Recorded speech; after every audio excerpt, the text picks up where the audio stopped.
Présentement, il n'y a aucune surcharge sur le plateau. On peut voir qu'il n'y a aucun courant dans les tiges.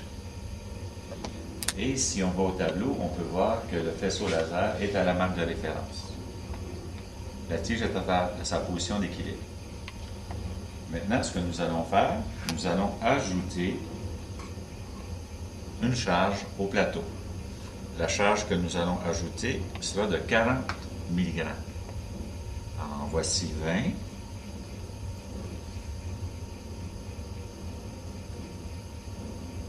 On a présentement une surcharge de 40 mg sur le plateau.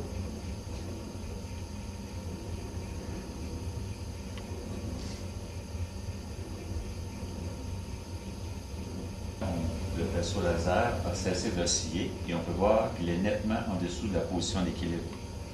Nous pouvons revenir à la position d'équilibre tout simplement en faisant passer des courants dans les tiges.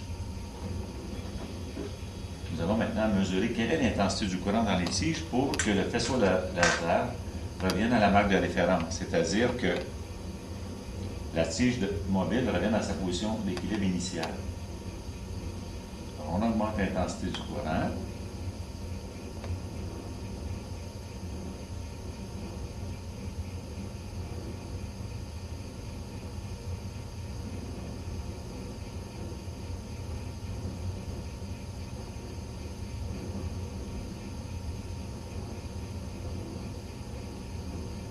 On peut voir maintenant qu'on peut augmenter légèrement le courant. On n'est pas loin de la position d'équilibre.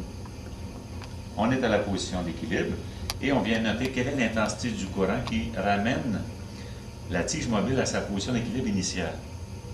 On peut voir que ce courant est de 8,38 ampères.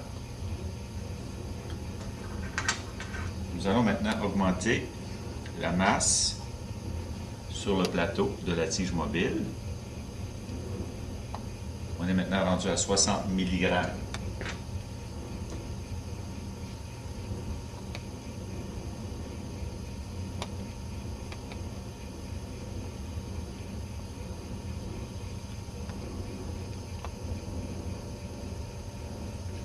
Évidemment, on peut voir encore que le faisceau laser est en dessous de la position d'équilibre. On va maintenant augmenter l'intensité du courant dans les tiges pour ramener la tige à sa position d'équilibre initiale.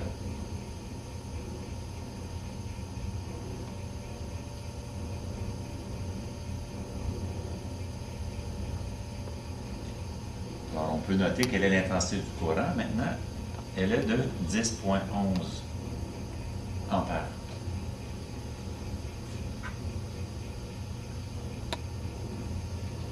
On ajoute un autre 20 mg.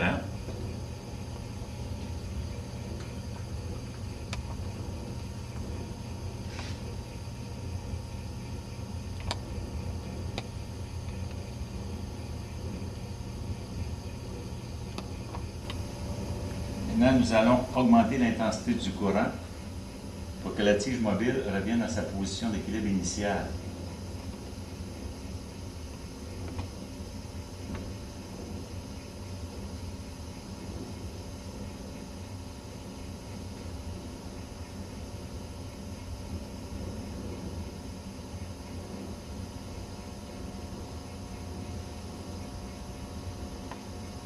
Alors, nous y voilà.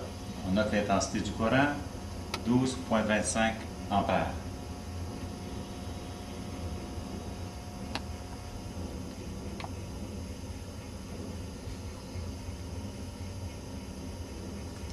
Maintenant, on augmente à nouveau la masse sur le plateau de la tige mobile. On a maintenant 100 mg.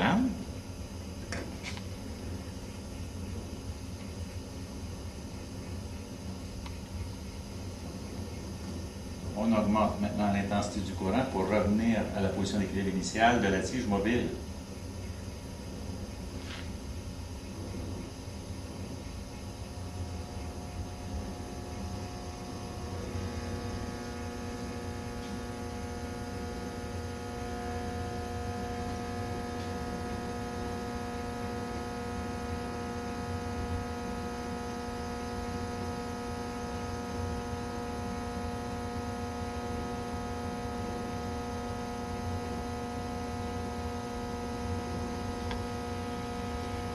on voit maintenant que l'intensité requise est de 13,9 ampères.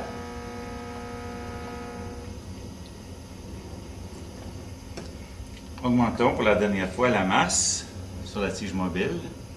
Là, la masse totale sera de 100 mg.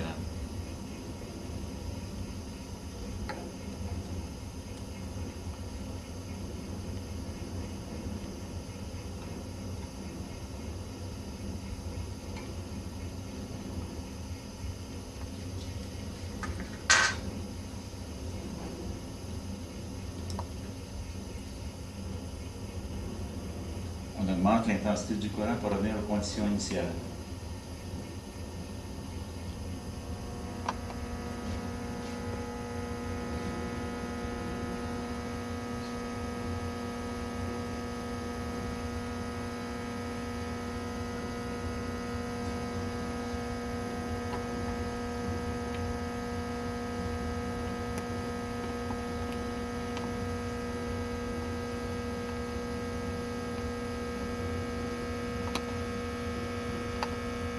On voit maintenant que l'intensité requise est de 15,04 ampères.